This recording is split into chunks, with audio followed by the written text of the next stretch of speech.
السلام عليكم ورحمة الله وبركاته. اللهم صل وسلم وبارك على سيدنا محمد. صباح الهنا على احلى متابعين في الدنيا كلها، يا رب تكونوا بخير وبصحة وسلام. النهارده بقى كده هنشوف مع بعض اكلات كده حلوة. عندنا بقى عزومة، عندنا كده يوم كده عاوزين نعمل فيه اكلة حلوة، طواجن بقى والكلام ده. هنعمل بقى كده حاجات حلوة، وكمان هعمل لكم فيديوهات اقتصادية واكلات اقتصادية مع بعض. لو اول مرة تشوف الفيديو بتاعي، قناة اسمها مطبخ اسماء علي، بعمل اكلات وحلويات وخليلات. تابعني الفيديو الاخر كده عشان تشوفي معايا كل حاجة حلوة. اول حاجه ده طاجن باميه، طاجن باميه باللحمه. احنا مسكنا اللحمه، رفعناها على النار، سلقناها الاول. وبعد ما سلقناها بدانا ان احنا عملنا الباميه، شوحنا الثوم وحطينا عليه الصلصه، وبعد كده ضفنا عليه الباميه. لما لقينا الباميه استوت ضفنا عليها اللحمه، وبعد كده حطيناه طاجن في الفرن. تاني اكله عملناها اللي هي الفته. طبعا سلقنا برضو اللحمه، انا بسلقها بطريقه كده معينه بتطلع حلوه جدا. ادخلي كده على الفيديوهات بتاعتي وهتلاقيها كده عاملاها بطريقه حلوه جدا، وبتستوي كمان سوا حلو. رفعتها على النار، ده سلقتها. وبعد ما سلقتها طبعا عملنا رز ابيض بتاع الفته، وحمرنا العيش. انا بحمره في سمنه بطريقه تحفه، بيبقى لذيذ جدا. وعملنا الصلصه بتاعتنا. طلع بقى كده طبق فته، يعني مفيش احلى ولا اجمل من كده. طريقته سهله جدا وبسيطه. لو حابه تشوفيه كده من اول للاخر، طريقته حلوه جدا. هيعجبك وهيعجبك كده الطريقه بتاعته. طريقه العيش كمان المحمره في سمنه ديت بتدي طعم لذيذ جدا للعيش، يعني بيبقى احلى كمان من الرز بتاع الفته. وعملنا كمان عملنا البيتزا ديت انا عاملاها، دي بيتزا بلحمه، يعني كده زي الجاهزه بالظبط. شوفي بقى انت لو هتجيبي البيتزايه دي من بره انت هتجيبيها بكام. لا، انا من كيلو دقيق عملنا كميه البيتزا اللي انت شايفينها دي كلها. بامانه من كيلو دقيق عملت دي كلها. عملت صينيه البيتزا اللي هي باللحمه، وعملت صاج البيتزا بالخضار، وعملنا الميني البيتزا. كميه وفيره. عندك عزومه بقى ممكن تعمليها، تفرحي كده الاولاد. حاجه جميله جدا، وكمان موفره، وبتنفع كده للحفلات، لعيد ميلاد للأولاد. عندك عزومة بتنفع. كمان عملنا رز أصفر وكفتة مشوية في الفرن. ده رز أصفر عاملاه بطريقة حلوة جدا وجديدة. ودي كمان دي كفتة بتبلها كده بتتبيلة حلوة قوي، بيطلع لونها زي ما انتوا شايفين كده. بشويها تحت الشواية بس في الفرن، ما بتاخدش معايا 10 دقايق. بعملها كده بطريقة سهلة وبسيطة. وكمان لو أكلة كده انتي مستعجلة كده، عاوزة تعملي حاجة سريعة، فدي من الأكلات اللي أنا بعملها على قناتي. اسمها كده الأكلات السريعة. طريقتها حلوة جدا. ونسوي الرز كده، ده مش رز بسمتي، ده رز عادي بس بيطلع مفلفل كده وبيطلع حلو جدا. أكلة سريعة، أو عندك مناسبات كده أو تعملي حتى كميات بتنفع برضو. تعملي منها كميات. ده بقى كمان دي صينية رقاق. نقدر نعملها كده بربع لحمة مفرومة. بس عندنا كده رقاق بنبدأ نبله في الشوربة، وبنبقى معصجين اللحمة، وبنبدأ بقى نرصه كده 4 رقات تحت و4 رقات فوق، واللحمة بتبقى في النص، وبتطلع طري زي ما انتوا شايفين كده. بعمله بقى بطريقة بيطلع الرقاق طري جدا، بيبقى من جوه ومن بره كده، يعني مقرمش سنه كده، بيبقى حلو جدا. بعمله برضو بطريقه كده سهله وبسيطه. وده كمان طاجن لحمه ببصل.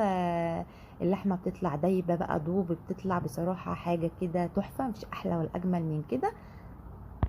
نقدمها برضو كده شكلها حلو جدا، وطعمها كمان الطاجن بيديها طعم حلو قوي. ده بقى طبق كرشه. انا عارفه طبعا ان كل الناس مش بتحب الكرشه، بس يعني حبيت برضو ان انا ادخله كده في الفيديو. لو حد حابب الطريقه كده يدخل يشوفها. طريقتها سهله جدا. بنمسكها نغسلها طبعا حلو جدا، وبنبدا نرفعها على النار، نقلبها كده مع 3 4 بصلات مقطعين مكعبات، ونسيبها تشرب ميتها. وبعد ما تشرب ميتها بنبدا نضيف لها الميه لما نحس خلاص ان هي استوت. بنروح ضاربين شفشق طماطم في الخلاط، وبنضيفه عليها مع فلفل وملح. وبس كده بتطلع معانا بقى تمام التمام، بتطلع معانا زي العسل. طريقتها سهلة وبسيطة، وبتطلع معانا مستوية سوا بصراحة تحفة. يعني للي بيحب الكرشة لو شاف الطريقة ديت مش هيعمل غيرها بعد كده. تطلع معاكي زي العسل، تطلع معاكي حلوة جدا. اعمليها وجربيها يا ريت على الطريقة بتاعتي ديت. وعملنا كمان الممبار، ده ممبار ضاني. طبعا مش كل الناس بتعمله، لان بقى بيقولوا لك ان هي طريقته صعبه وياخد معايا وقت. لا، انا عملته لكم بطريقه سهله جدا. ما تتخيليش ان هو مش هياخد معاكي وقت، يعني بيعمله كده بطريقه. ادخلي على صفحتي كده وشوفي الطريقه. بعمله بطريقه سهله جدا بامانه، ما بياخدش وقت خالص لو انت بتستصعبي الوقت بتاعه. وزي ما قلت لكم كده بالفيديو وانا بعمله، ان انا هعمله لكم برده السجق اللي هو باللحمه، يعني الممبار الضاني دوت هعمله لكم برده السجق اللي هو باللحمه اللي بنشتريه من عند الجزار. طعمه حلو قوي، طعمه خيال بجد. يعني يعني حاجه تانية خالص غير الممبار العادي. بيبقى طعم بقى كده وريحه بقى مفيش احلى والاجمل من كده. هتشوفيه ان شاء الله وهتعمليه على الطريقه بتاعتي وهيعجبك. دوت شيش طاووق، تقدري تعمليه بصدر فرخه. تقطعيها مكعبات، هنتبلها كده بتتبيله، وهنكون مقطعين طماطم وبصل وفلفل كده مكعبات. بنبدا ان احنا نتبله كده بتتبيله، وبنسيبه كده ساعه في التتبيله ديت. وبنبدا كده نعمله في العصيان زي ما انتم شايفين، وبنبدا نحطه في صينيه. وبعديه برضو ما نحطه في الصينيه بنبقى بقيه التتبيله بنرشها كده عليه ونسيبه في الصينيه ساعه لما الطماطم والحاجه تشرب التتبيله، وبنبدا نحطه بقى في الفرن. بيطلع معانا بقى بيبقى المنظر دوت. نعمل بقى جنبيه شويه رز، بنعمل جنبيه شويه مكرونه، بيتاكل بالعيش. كمان بيبقى فيه صوص بقى متبقي كده من الشيش طاووق في الصينيه. لو حطيتيه بقى كده على الرز او مع الاكل كده بيبقى طعمه تحفه. اكله سريعه كده وسهله وتنفعك برضو للعزومات. شوفي الفيديو ان شاء الله هيعجبك وهتجربيها، ويطلع معاكي كمان شكله احلى من كده.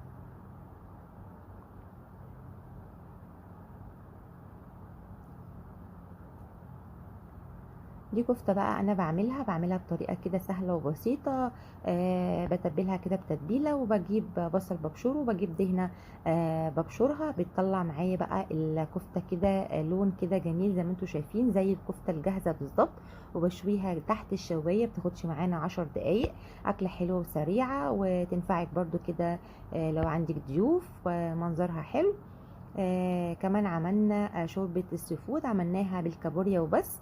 جبت الكابوريا، نضفتها كويس وغسلتها وقلبتها كده مع بصلايه على النار، عليها معلقه دقه اللي انت بتتبلي بيها السمك. وبقلبها، وبعد كده بسيبها تشرب بقى، احط لها ميه بسيبها تستوي، وبضيف لها معلقتين دقيق في كوبايه لبن، بتبقى كده تطلع معانا جميله. كمان عملنا كفتة بالطحينة. دي كفتة برضو زي اللي انتوا شفتوها كده، بعملها بصبعها كده وبحطها على بطاطس، وبسيبها برفعها كده في الفرن 10 دقايق، وبطلعها باخد الصوص بتاعها وبعمل طحينة بحط عليها وبيطلع بالمنظر ده. ده كمان ورق عنب بيطلع حلو قوي، انا عاملاه كده بطريقة سهلة وبسيطة، وكمان بنلفه كده لفة سريعة، بيطلع معاكي حلو جدا. طبعا الناس اللي تحب ورق العنب، دي بقى أكلة سهلة وسريعة وكمان مش مكلفة. دي عبارة كده عن صدر فرخة، أنا جبته وفرمته وعليه توابل وبصل، وبدأت إن أنا أحضره كده معايا. وجبت بطاطس هرستها، سلقتها وهرستها وفردتها، وبدأت أحط البانيه في النص ولفيتها رول. وبعد ما لفيتها رول حطيتها في صينية وحطيتها في الفرن، طلع معايا بالمنظر دوت رول. يعني ما تخيليش ان هو يطلع بالطعم دوت. بتبدأي تقطعيه كده بيبقى حلو جدا. بيعمل جنبيه شويه رز وبنعمل جنبيه شويه طحينه. يا ريت بقى تدخلي كده على قناتي تتفرجي على اكلاتي. اول مره تشوفي قناتي، مطبخ اسمه مطبخ اسماء علي. بعمل حاجات حلوه هتفيدك وهتنفعك كمان في الاكلات وفي العزومات. وزي ما قلت لكم زي ما انتم شايفين في اكلات مش اقتصاديه، انا برضو بعمل اكلات اقتصاديه وبعمل مخللات وبعمل حلويات، حاجات كتيره هتعجبك. بعمل اكلات اقتصاديه كتير من غير لحمه ولا فراخ. حاجه زي دي برضو انا عاملاها طاجن من غير لحمه ولا فراخ. بعمله كده، وبعمل له طماطم وبصل وكده، وبشوحها على النار، وبسلق المكرونه، وببدا ان انا اقلبها، وبضيف لها بس كده يعني حوالي كوبايه بشاميل كده على الوش، وببدا اسلقها يعني اضيفها كده في الفرن. تطلع معايا بالمنظر دوت. ما تتخيليش طعمها ان دي من غير لحمه ولا فراخ. ادخلي على قناتي وهتشوفيها سهله وبسيطه، وكمان مش مكلفه خالص. زي ما قلت لك، زي ما بعمل اكلات فيها لحوم وكده، لا بعمل برضو اكلات اقتصاديه، وبعمل اسماك وحاجات بقى كلها اللي انتوا بتدوري عليها كده وبتحبيها. انا بعمل لكم كل الاكلات اللي تعجبكم.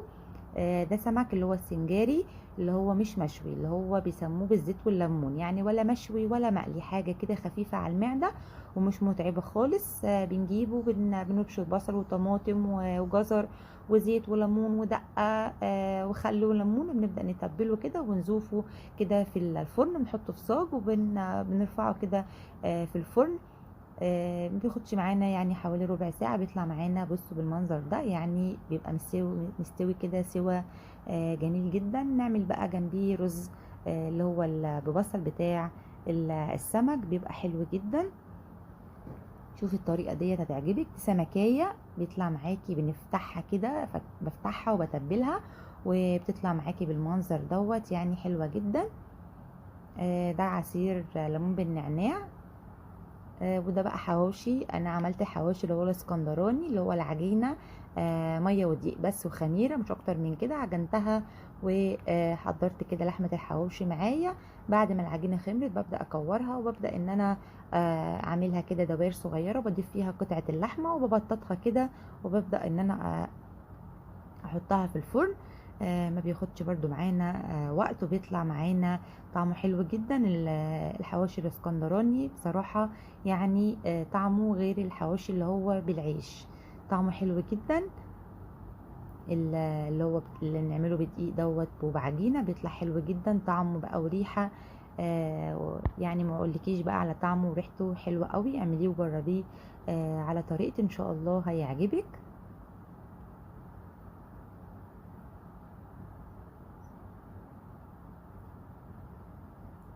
دي بقى فراخ بالصوص بتتعمل كده في الطاسه بس، للناس المستعجله اللي بتحب الاكلات السريعه.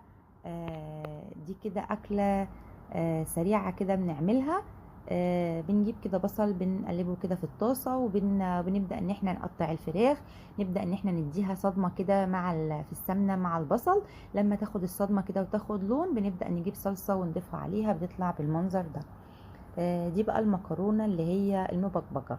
المكرونه المبكبكه طريقتها سهله وبسيطه برضو للناس اللي بتحب الاكلات السريعه. بيبقى كله كده مع بعضه، يعني بتجيبي الطاسه تحطي عليها بصل وطماطم وتوابل ومرق الدجاج ومعلقتين صلصه وكوبايتين ميه، وبنبدا نرفعهم على النار، بيطلعوا معانا بالمنظر ده. وكمان البانيه بعمله بطريقه حلوه جدا، بيبقى مقرمش كده زي ما انتم شايفين شكله. بعمله بتتبيله كمان كده، وبالكفر بتاعه من بره بعمله تتبيله حلوه قوي، بيطلع معاكي بالشكل دوت. ان شاء الله تشوفي الفيديو وهيعجبك بتاعه. ده كبد وقوانص، حاجه كده سهله وبسيطه. بنجيب برضو بصلتين كده مقطعينهم، وبنقلبهم في معلقه سمنه كده في طاسه، وببدا ان انا يكون عندي الكبد والقوانص بقلبها كده تقليبه، وبعد لما تبدا ان هي اضيف لها كوبايه ميه لما تستوي، ببدا اضيف لها طماطم مقطعه وفلفل مقطع، وبقلبها كده تقليبه. خلاص بتكون استوت، بتبقى بالشكل دوت.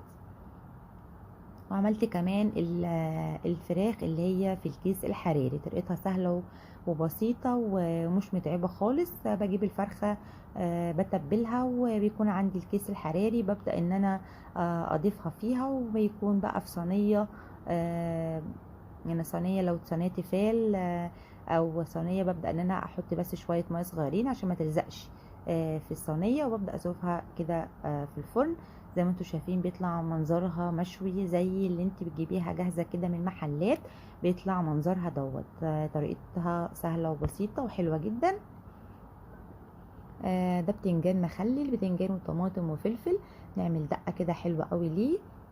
وكمان عملنا الملوخية وحطيناها كده في طواجن، بيطلع بقى شكلها حلو كده زي ما انتم شايفين. وكمان عملنا صينية بطاطس بالفراخ، في ناس كتير قوي بقى بتبقى من عشاق البطاطس بالفراخ. انا عاملاها بطريقه حلوه قوي وتتبيله جميله وكمان سريعه. يعني بقى دي برضو من الاكلات السريعه اللي هي اسهل حاجه تعمليها ايه، نعمل صينيه بطاطس وبالفراخ. طريقتها بجد سهله وبسيطه. بنضرب طماطم في الخلاط، وبنكون مقطعين بصل وفلفل كده، وبنبدأ نحط عليها التوابل. بنحط شوية على البطاطس وشوية تانيين بنعمل فيهم كده الفراخ. وبعد كده بنرص البطاطس في الصينية ونبدأ ان احنا نحط الفراخ كده على الوش، وبنبدأ ان احنا نحطها على النار شوية، ونبدأ نحطها في الفرن تدي وش. لو مش عايزة تحطيها على النار خالص بنبدأ نحطها في الفرن، بنشغل الفرن من تحت، ولما تستوي بنبدأ ان احنا نشغل الشواية عليها كده 10 دقايق بتبقى استوت خلاص معانا. وده بقى كمان سمك مشوي. بالناس بقى اللي تحب السمك المشوي، انا بعمله تتبيله كده بثوم وبصل ودقه حمرا وبصلايه، وابدا احشيه وبزود الدقه ديت خل وليمون. ولما بيخرج بعد الشوي ببدا ان انا ارشها كده عليه، بتدي بقى شكل حلو قوي. وده لسان عصفور انا عاملاه بالجزر. ببدا اشوح كده ببدا اشوح لسان عصفور ومعاه كده جزرايه مبشوره، ببدا اشوحها معاها. وبعد كده ببدا ان انا احط الميه بتاعتي او الشوربه بتدي بقى المنظر ده. ودي بقى رنجه للناس بقى اللي تحب الرنجه. الناس برضو في بتحب تعمل عزومات على رنجه، يوم اجازه كده مستسهلين كده عايزين حاجه سهله، بنجيب كده رنجه. دي رنجايه انا شوياها كده على النار، وبعد كده طلعتها فردتها كده زي ما انتم شايفين، ضفت عليها شطه وليمون وزيت. اكله بقى يعني لعشاق الرنجه، الناس اللي بتحب الرنجه. اكله حلوه وسريعه كده وكمان بتاكل بصراحه، اكله حلوه قوي. وحطينا بقى جنبيها كابوتشا او خس او بصل. شوفي بقى الطريقه كده برضو اعمليها ان شاء الله هتعجبك.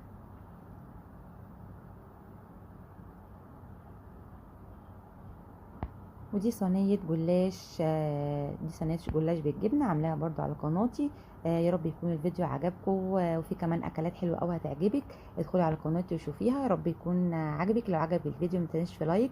انا محتاجه دعمكم، لو انتوا شايفين قناتي تستحق ان هي تنجح. ما تنسونيش بقى في لايك، ما تنسيش في الاشتراك، فعلى زر الجرس، دوسي على كلمه الكل عشان تشوفي معايا كل جديد وكل حاجه حلوه. وانا محتاجه دعمكم، ويا ريت بقى تدعموني وتكبروا لي صفحتي. انا محتاجه ان القناه ان شاء الله احقق الشروط والصفحه تنجح وتكبر. واسيبكم في حفظ الله، والسلام عليكم ورحمه الله وبركاته.